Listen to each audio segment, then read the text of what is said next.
Hey, what's up? Today's video, ituturo ko sa inyo kung paano ba gumawa ng ghost effect sa inyong video. Okay? Wait lang.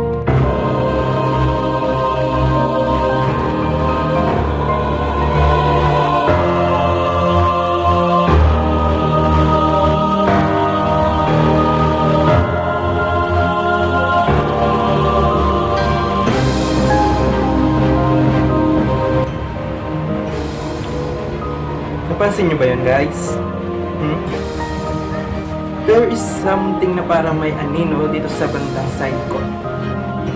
Pero, hindi yan yung ating video na aking i-share. Okay? That just only a prank. So, ganito yun. Ganito yung nangyari dyan behind the scene, guys. I-share ko sa inyo. Okay? Watch this.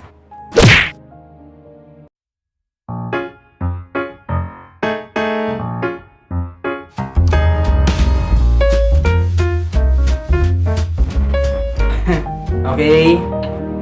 Kung bago ka pa lamang dito sa aking YouTube channel, mag-subscribe ka na. I-hit mo na rin ang bell button para ma-update ka sa mga videos na aking share or i-upload soon dito sa aking channel. And bago ko simulan ang step-by-step tutorial, hayaan ko muna na ang aking intro ay muling magpasiklab sa inyong harapan.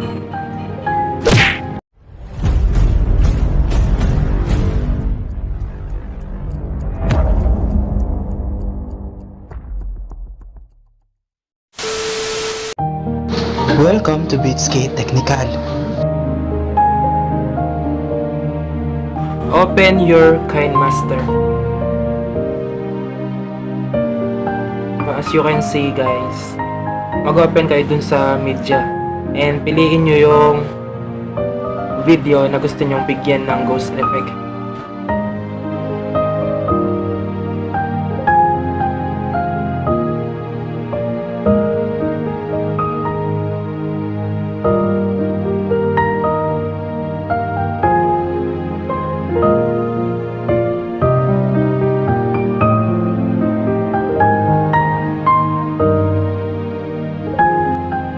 Kumuha kayo ng white background.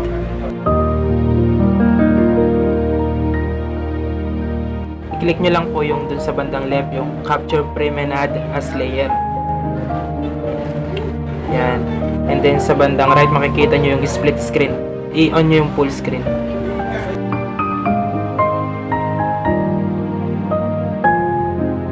Kunin nyo ulit yung media dun sa inyong media browser and then click nyo yung media.